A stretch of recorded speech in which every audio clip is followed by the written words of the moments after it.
அன்னை தமிழுக்கு முதல் வணக்கம். என் ஆறுயிரான தலைவர் தளபதி அவர்களுக்கு உயிர் வணக்கம். எங்களை எல்லாம் வழிநடத்திக் கொண்டிருக்கக்கூடிய எங்கள் பேரன்பிற்குரிய பொதுச் செயலாளர் அண்ணன் என் ஆனந்த் அவர்களுக்கு நன்றி கலந்த வணக்கத்தோடு இந்த தூத்துக்குடி சட்டமன்ற தொகுதியில் முதல் முறையாக ஒரு மாபெரும் கொள்கை விளக்க பொதுக்கூட்டத்தை ஏற்பாடு செய்து கட்சியின் கடைக்கோடி தொண்டரான எனக்கும் பேச வாய்ப்பளித்த உங்கள் அன்பிற்குரிய மாவட்ட செயலாளர்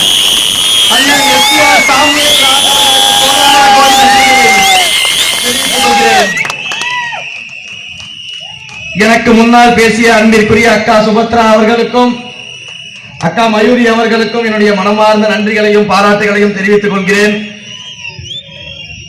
இப்ப பேசிட்டு உட்கார்ந்தாரே எங்களுடைய அண்ணன் முஸ்தபா அவர்கள், ஆனா எவ்வளவு நக்கல் புடிச்ச மனுஷன் பாருங்க. என்னைய பார்த்து அண்ணன் அண்ணன் 4 தடவை சொல்லி அவர் வயசை குறைச்சிக்கிட்டு இப்படிதாங்க போராடம் போல எல்லாரையும் அண்ணன் அண்ணன் சொல்லி அவர் வயசை அவரு குறைச்சிக்கிறார்.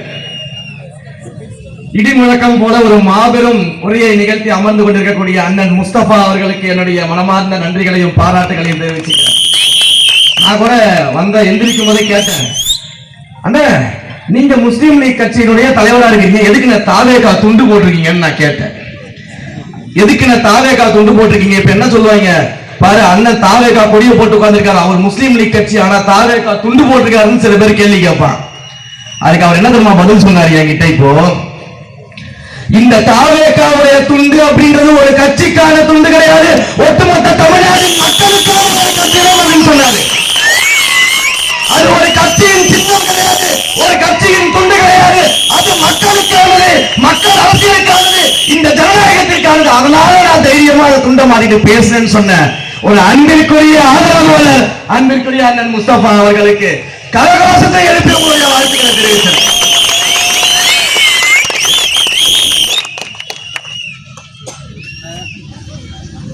தூத்துக்குடி மக்கள் அனைவரும் பார்க்கறதுல ரொம்ப சந்தோஷமா இருக்கு. குறிப்பா இந்த தொகுதியில் நடக்கக்கூடிய முதல் கூட்டத்துல ஆண்களை விட பெண்கள் மிக அதிகமாக கலந்து கொண்டிருக்கிறார்கள் பாருங்க. இதுதான் எங்கள் தளபதி மேல் உள்ள ஆதரவு. புரட்சி தலைவர் எம்ஜிஆர் அவர்கள் தன்னுடைய கட்சியை துவங்கும் பொழுது யார் மேல நம்பிக்கை வச்சு தொடங்கினார்? இந்த தாய்மார்களின் மேல நம்பிக்கை வச்சுதான் தொடங்கினார். இந்த தாய்மார்களின் மேல நம்பிக்கை வச்சு தொடங்கினா எல்லாமே வெற்றி தான். எங்கள் தலைவருக்கும் எல்லாமே வெற்றி தான், எந்த விதமான மாற்று கருத்தும் இல்லை. அதனால்தான் எங்களுடைய கழகத்துல கொள்கை தலைவர்களை அறிவிக்கும் பொழுது இந்தியாவிலேயே 2 பெண் கொள்கை தலைவர்களை வழிகாட்டியாக முன்னேற்றி தமிழக கழகம். எங்களுடைய மேடைகளிலும் எங்களுடைய கூட்டங்களிலும் ஆண்களுக்கு நிகராக இல்ல, பெண்களுக்கு நிகராக தான் ஆண்கள் இருப்பாங்க. அதுக்கு இந்த மேடையே ஒரு சாட்சி.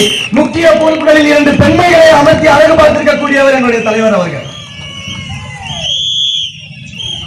இதெல்லாம் எதுக்கு சொல்றோம் அப்படின்னா, நாங்க பெண்களை பாதுகாக்கிறோம், பெண்களுக்கு முன்னுரிமை கொடுக்கிறோம், தந்தை பெரியார் வழியில் நடக்கிறோம், சமத்துவம் பேசணும் சொல்லக்கூடிய இந்த திராவிட முன்னேற்ற கழகம் போன்ற கட்சிகள் எல்லாம் வெறும் வாய் வார்த்தையில் மட்டும்தான் செய்து கொண்டிருக்கிறார்கள்.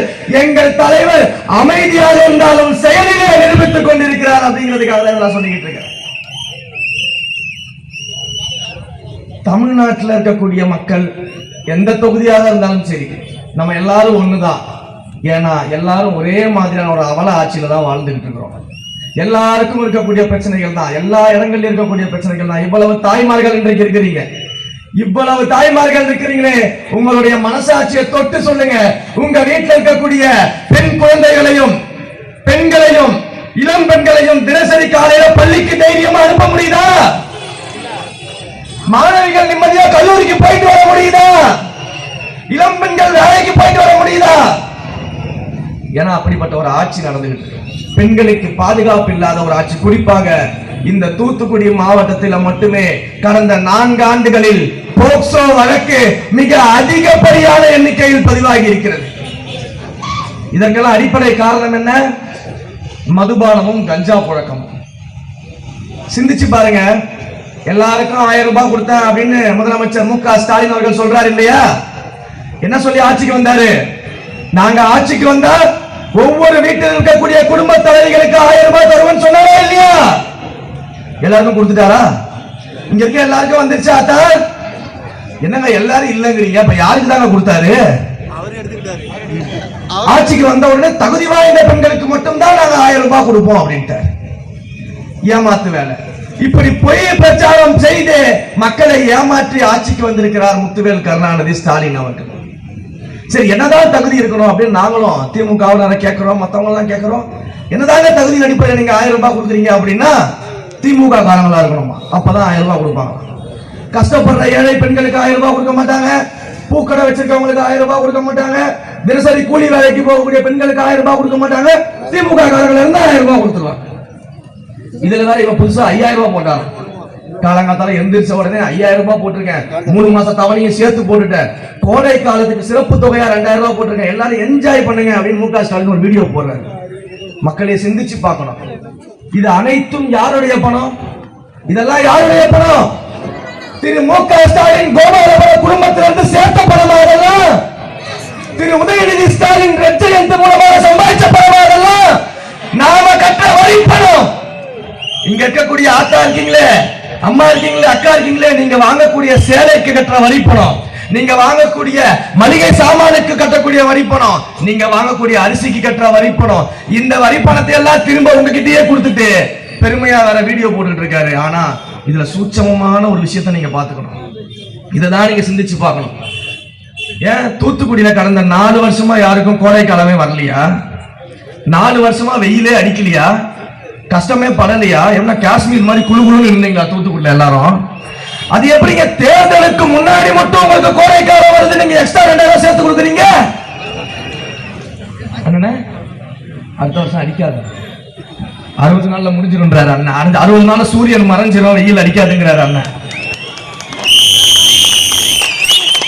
இருந்தாலும் இந்த பெண்களை எவ்வளவு ஒரு முட்டாளாக நினைத்திருந்தா நம்ம இந்த வருஷம் மட்டும் கோடை காலம் சொல்லி 2000 ரூபாய் கொடுத்தா திமுகவுக்கு ஓட்டு போட்டுவாங்க மமதையில மு.க. ஸ்டாலின் அவர்கள் பணத்தை கொடுத்துட்டாரு.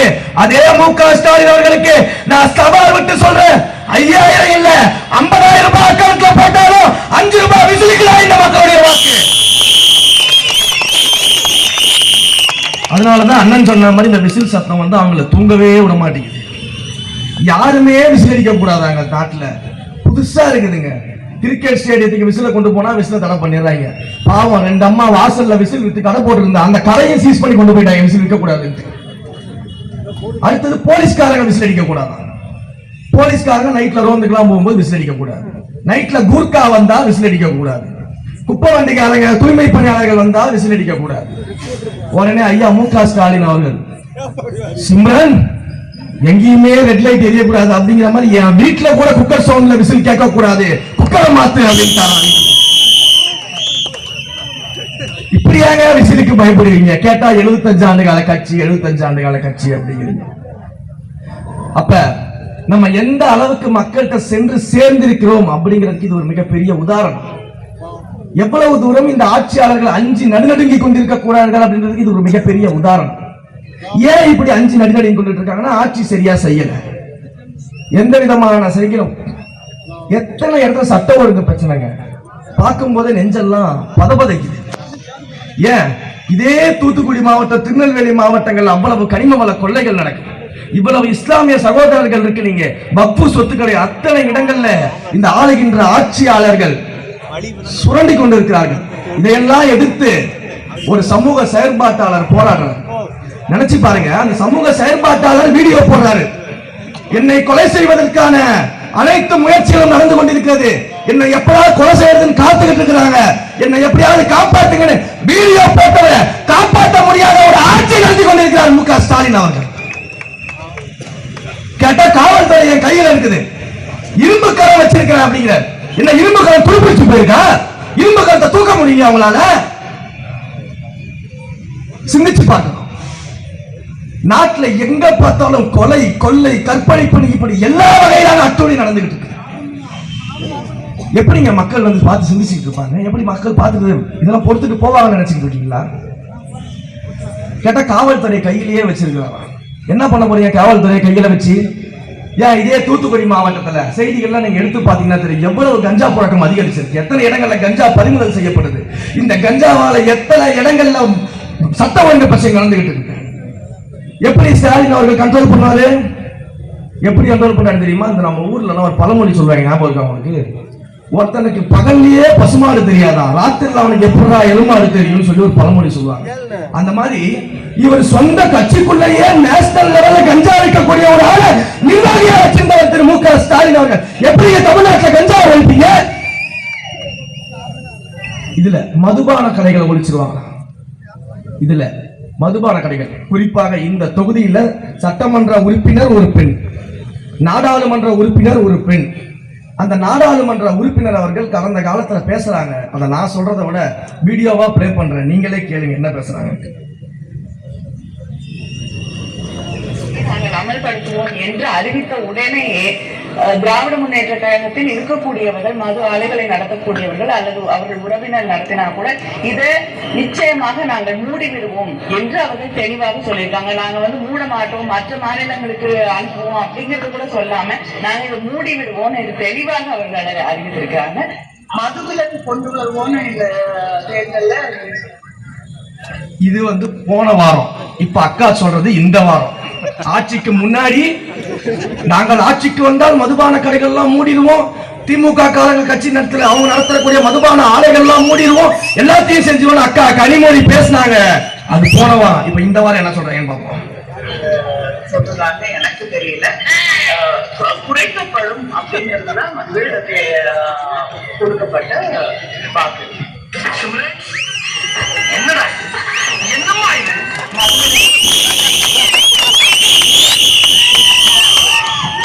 அப்ப ஆட்சிக்கு வர்றதுக்கு முன்னாடி இவங்க மதுபான ஆலைகளுக்கு எதிராக இருப்பாங்க, ஒயின் ஷாப்புக்கு எதிராக இருப்பாங்க.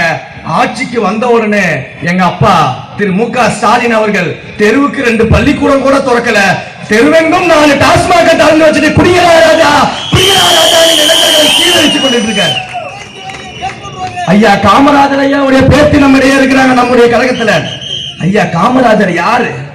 கல்வி புரட்சி செய்த நாயகன்.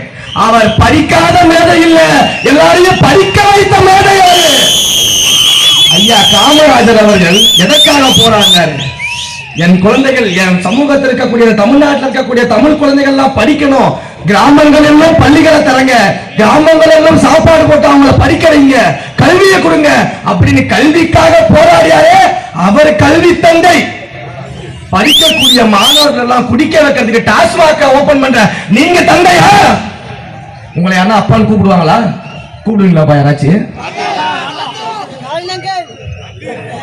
அங்கிள் அவருக்கு பிடிக்காது, அங்கிள் சொல்ற முதலமைச்சரை பார்த்து மரியாதை இல்ல, அங்கிள் பேசிக்கிட்டு ஆட்சி எதற்கு நீங்க இங்க தமிழ்நாட்டுல ஆட்சியில் இருக்கணும்? நான் சொல்லுவேன், என்ன யாரும் கேட்க மாட்டேன். இதுல வேற அக்கா கனிமொழி பேசுறாங்க, திமுக மட்டும் ஆட்சிக்கு வந்து விட்டது என்றால் இளம் விதவைகளே இருக்க மாட்டாங்க. இந்த டாஸ்மாக்னால எவ்வளவு பேர் இளம் விதவைகள் ஆகிறாங்க தெரியுமா? நாங்க ஆட்சிக்கு வந்துட்டா இளம் விதவைகளே இருக்க மாட்டாங்க அப்படின்னு பேட்டி கொடுத்தாங்க. ஏன் இப்ப இளம் விதவைகள் வர்றது இல்லையா? வாழ்க்கை சீரழிகிறது இல்லையா? ஏமா இவ்வளவு பெண்கள் இருக்கீங்க, உங்க வீட்டுல இருக்கக்கூடிய ஆண்கள் இளைஞர்கள் இந்த டாஸ்மாகால பாதிக்கப்படலையா? அத சத்தமா சொல்லுங்க, அக்கா கனிமொழிக்கு அது கேட்கட்டும். விசிலடிச்சு சொல்லுங்க, அக்கா கனிமொழிக்கு அது கேட்கட்டும்.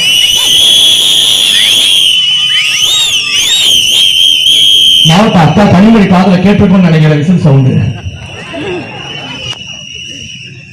உண்மையிலேயே மக்கள் மீது அக்கறை கொண்டவராக ஒரு நாடாளுமன்ற உறுப்பினராக இருக்காங்க அக்கா கனிமொழி அப்படின்னா, உண்மையிலேயே நீங்க சொன்னதெல்லாம் செஞ்சிட்டீங்க அப்படின்னா, அண்ணன் சாமுவேல் அவர்களுக்கு நான் இந்த இடத்துல ஒரு கோரிக்கை வைக்கிறேன். இதே இடத்துல ஒரு மேல போடுங்க, அக்கா கனிமொழியை கூட்டிட்டு வந்தீங்க நிக்க வைங்க, அவங்களுடைய ஆட்களும் அமரட்டும், நம்முடைய ஆட்களும் உட்காரட்டும். கனிமொழி அக்காவுக்கு எதிராக நான் பேச இதே மேலே தயார்.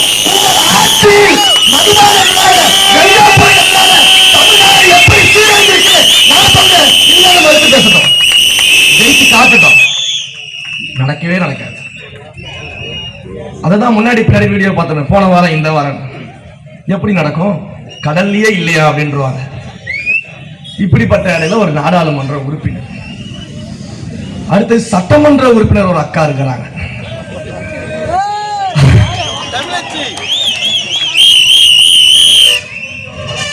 இந்த தூத்துக்குடியின் சட்டமன்ற உறுப்பினர் அக்காவை பத்தி நினைக்கும் போதெல்லாம் எனக்கு ஒரே ஒரு விஷயம் தான் ஞாபகத்துக்கு வரும். அதை நான் சொல்வதை விட உங்களிடம் காட்டுவதுதான் எனக்கு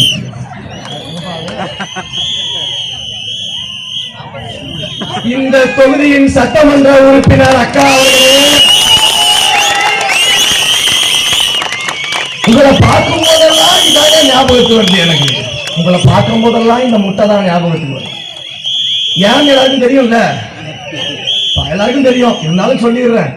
தமிழ்நாடு ஃபுல்லா தெரியணும்ல. ஒரு தடவை சமூக நலத்துறை அமைச்சராக அக்கா இருக்கிறாங்க. சத்துணவுல முட்டைகள் போடப்பட்டா முட்டையெல்லாம் அழுகி போன முட்டையா போட்டுக்கிறீங்க, உள்ள வந்து கலர்லாம் மாறி இருக்குது, ஏங்க இப்படி ஒரு முட்டையை போட்டுக்கிறீங்க அப்படின்னு ஒரு 2 வருஷத்துக்கு முன்னாடி கேட்கும்போது அக்கா அபூர்வமான ஒரு விளக்கத்தை கொடுத்தாங்க. என்ன அந்த அபூர்வமான விளக்கம்? அதாவது நம்ம வாரத்துல வந்து 3 நாட்கள் 4 நாட்கள் முட்டையை கொடுத்துக்கிட்டு இருக்கிறோம். அப்படி கொடுக்கும்போது எந்த முட்டை புதுசு எந்த முட்டை பழசுன்னு தெரிஞ்சுக்கிறதுக்காக முட்டை மேல நாங்க ஒரு சீல் குத்திடுறோம். ஒரு சீலை குத்திடுறோம், கலர் கலரான சீல் குத்துறோம், ஸ்டிக்கர் ஒட்டுற மாதிரி கலர் கலரா சீல் குத்திடுவோம். அப்ப அந்த முட்டையை கொண்டு வர வழியில வண்டிக்கு தார்பாய் போட மறந்துட்டாங்க. தார்பாய் போடல. அந்த நேரம் பார்த்து ஜோன்னு மழை பெஞ்சிருச்சு. ஜோன்னு மழை பெஞ்சதுல முட்டையெல்லாம் நனைஞ்சு போய் அந்த இங்கு முட்டைக்குள்ள இறங்கி உள்ளுக்குள்ள ஃபுல்லா கலர் கலரா மாறி, அதனாலதான் அந்த கலருக்கு தவிர்த்து நாங்க அழுகி போன முட்டையெல்லாம் கொடுக்கவே இல்லைங்க, நாங்க அருமையான முட்டை தான் கொடுத்திருக்கோம், அழுகி போன முட்டை கொடுக்கல அப்படின்னு உலக அளவில் விஞ்ஞானி போல பேசியவர், கோடைக்கால விஞ்ஞானி மு க ஸ்டாலின் அவர்களே மிஞ்சும் அளவுக்கு பேசியவர் முட்டையின் சட்டமன்ற தொகுதி உறுப்பினர்.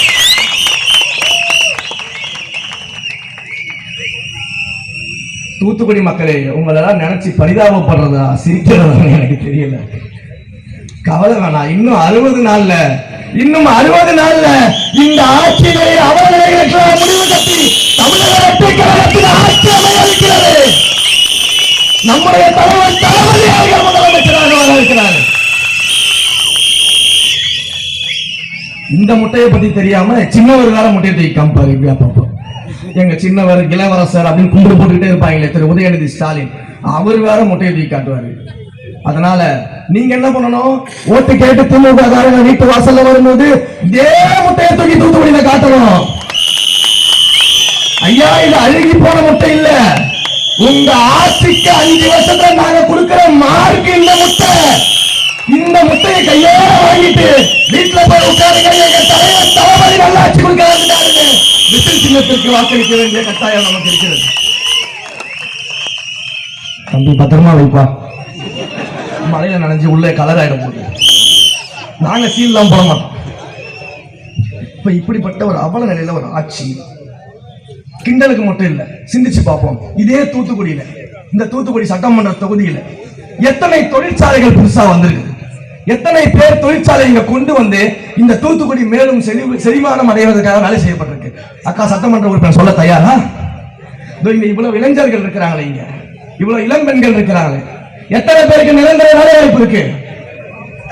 இந்த தூத்துக்குடி இளைஞர்களை எத்தனை பேருக்கு நிரந்தர வேலை வாய்ப்பு கிடைக்கு? நிரந்தர வேலை வாய்ப்பு கிடையாது. எத்தனை பேருக்கு அரசாங்க வேலை வாய்ப்பு இருக்கு? வேலையே இல்லைங்கிறாப்புல. வேலை இருந்தாதானங்க நிரந்தர வேலை, அரசாங்க வேலை கான்ட்ராக்ட்ல கூட வேலை கிடைக்க மாட்டேங்குங்கிறாப்புல. அப்ப தொழிற்சாலைகள் புதுசா கொண்டு வரல, வேலை வாய்ப்புகள் புதுசா கொண்டு வரல. மீனவர்கள் பிரச்சனை, நிம்மதியா கடலுக்குள்ள போய் மீன் பிடிக்க முடியுதா? இன்றைக்கு பழுது பார்க்கறதுக்கான செலவு எவ்வளவு ஆகிட்டு இருக்குது. இன்றைக்கு மீன்பிடி தொழிலுக்கு போறவர்கள் எவ்வளவு சிரமப்பட்டு இருக்கிறாங்க. மீனவர்கள் எல்லாரும் அவர்களுடைய வாழ்வாதாரத்தை காப்பாற்றுவதற்கு சட்டமன்ற உறுப்பினர் நடவடிக்கை எடுத்தாங்க. எந்த நடவடிக்கை எடுக்கல. எரிபொருள் விலை கூடி போச்சு, அத்தியாவசிய பொருட்களோட விலை கூடி போச்சு, காய்கறி விலை கூடி போச்சு, பால் விலை கூடி போச்சு. இன்னைக்கு எல்லா வகையான விலையேற்றம் நடந்துருச்சு. அண்ணன் பாருங்க எவ்வளவு பெரிய புக்கு கொடுத்திருக்காரு. இதெல்லாம் படிச்சாலும் நாளைக்கு தான் முடியும். தூத்துக்குடி சட்டமன்றத்தினுடைய நிறைவேற்றப்படாத வாக்குறுதிகள் அண்ணன் இவ்வளவு பெருசா தூக்கி இந்த புக்கை கொடுக்கிறாரு. இதெல்லாம் என்னைக்கு படிச்சு முடிக்கிறது மாவட்டம்? பேசாம பிரிண்ட் போட்டு கொடுத்துறீங்களா எல்லாருக்கும் தூத்துக்குடி தொகுதி ஃபுல்லா? அப்ப எந்த விதமான செயல்களும் செய்யல. மீனவர்கள் கஷ்டப்படுறாங்க, மாணவர்கள் கஷ்டப்படுறாங்க, விவசாயிகள் கஷ்டப்படுறாங்க. ஆசிரியர்கள் கஷ்டப்படுறாங்க, செவிலியர்கள் கஷ்டப்படுறாங்க, மருத்துவர்கள் கஷ்டப்படுறாங்க, தூய்மை பணியாளர்கள் கஷ்டப்படுறாங்க, மாற்றுத்திறனாளிகள் கஷ்டப்படுறாங்க. இங்க இவ்வளவு மாற்றுத்திறனாளிகள் இன்னைக்கு வந்து அமர்ந்திருந்தாங்க. இவ்வளவு பேர் இங்க இருக்கிறாங்க. எதற்காக வந்தாங்க? அவர்கள் மாற்றுத்திறனாளிகள் கிடையாது, தமிழ்நாட்டு அரசியலை மாற்றும் திறனாளிகள். அதனாலதான் இங்க வந்திருக்கிறாங்க. அப்ப எல்லாரும் போராடிட்டு இருக்கிறாங்க. ஒரே ஒரு குடும்பம் கொண்டாடிக்கிட்டு இருக்கு, திமுக குடும்பம். கோபாலபுரம் ஒரு குடும்பம் கொண்டாடுவதற்காக ஒட்டுமொத்த தமிழ்நாடும் இன்றைக்கு போராடி கொண்டிருக்கிறது களத்துல. இதற்காக சட்டமன்ற உறுப்பினர் பதில் இருக்கா? கிடையாது. தொகுதிக்காக எதாவது செஞ்சாதானே? தொகுதிக்காக எதையுமே செய்யறது கிடையாது. நாடாளுமன்ற உறுப்பினர் நாடாளுமன்ற தொகுதிக்காக எதுவும் செய்யறது கிடையாது. எல்லாரும் வேலை செய்யறாங்க. இந்த 2 பேர் எதுக்கு வேலை செய்யறாங்க? கோபாலபுரம் குடும்பத்துக்கு வேலை செய்யறாங்க. கோபாலபுரம் குடும்பத்துக்கு மட்டுமே வேலை செய்வதற்காக மக்கள் உங்களை தேர்வு செய்யல.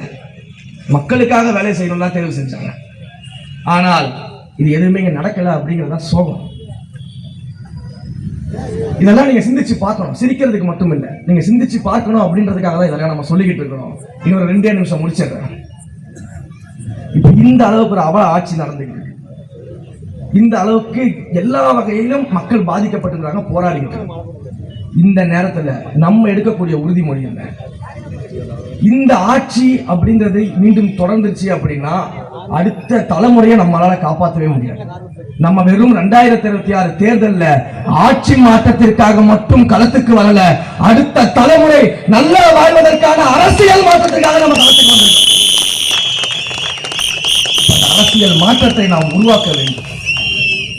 அந்த அரசியல் மாற்றத்தை உருவாக்கக்கூடிய ஒரே வல்லமை நம்முடைய தலைவர் தளபதி அவர்களுக்கு மட்டும்தான் இருக்கு. அதனாலதான்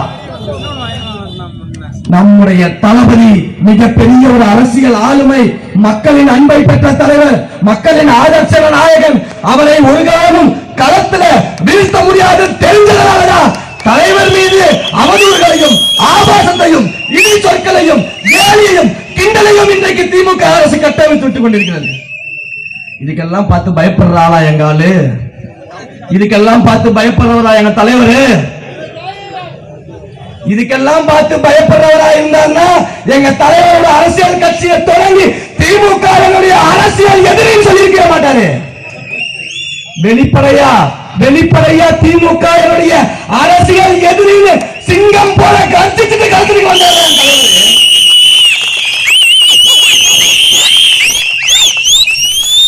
இதெல்லாம் வச்சு எங்க தலைவரை ஒதுக்கிட முடியுமா?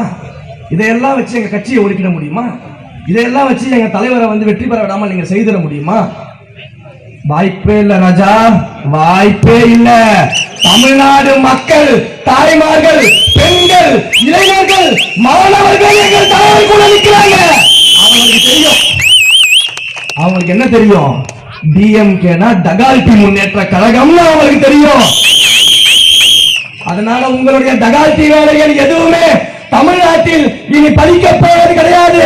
1967 அண்ணா எப்படி ஒரு மக்களாட்சியை உருவாக்கினாரோ, 1977 புரட்சி தலைவர் எம்ஜிஆர் அவர்கள் ஊழலுக்கு எதிராக ஒரு மக்களாட்சியை உருவாக்கினாரோ, 2026 பேரறிஞர் பெருந்தகை அண்ணாவாக புரட்சி தலைவர் எம்ஜிஆராக திமுக ஆட்சிக்கு முடிவு கட்டி தலைவர் தளபதியாக நல்லாட்சி அமையும்.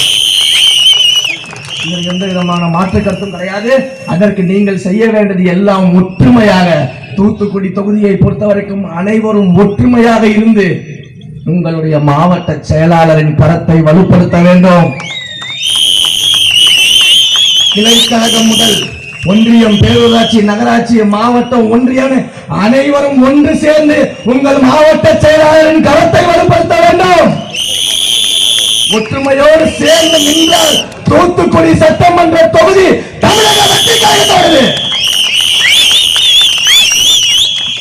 இந்த தொகுதியில நம்முடைய தலைவர் தளபதி அவர்கள் யாரை வேட்பாளராக அறிவிக்கிறாரோ அவரை மாபெரும் வெற்றி பெற செய்து சட்டமன்றத்திற்கு அனுப்ப வேண்டியது உங்களுடைய பொறுப்பு. உங்களுக்கு தேவையான அனைத்தையும் வீடு தேடி கொண்டு வந்து செயல்படுவது எங்களுடைய பொறுப்பு என்பதை நான் உறுதியோடு தெரிவிச்சுக்கிறேன். இவ்வளவு இளைஞர்கள் இருக்கிறாங்க, எல்லாரும் எதிர்கொள்ளக்கூடிய ஒரு விமர்சனம், இந்த சின்ன பசங்களை வச்சு 2026 ஆட்சியை பிடிச்சிருக்கீங்களா? இந்த சின்ன பசங்களை வச்சு திமுகவை தோற்கடிச்சிட முடியுமா? இந்த சின்ன பசங்களால என்ன செய்ய முடியும் அப்படின்றாங்கல்ல. திரும்ப திரும்ப சொல்லுங்க, இந்த சின்ன பசங்க 2026 தேர்தலில் உங்கள் ஆட்சிக்கு முடிவுரை எழுதி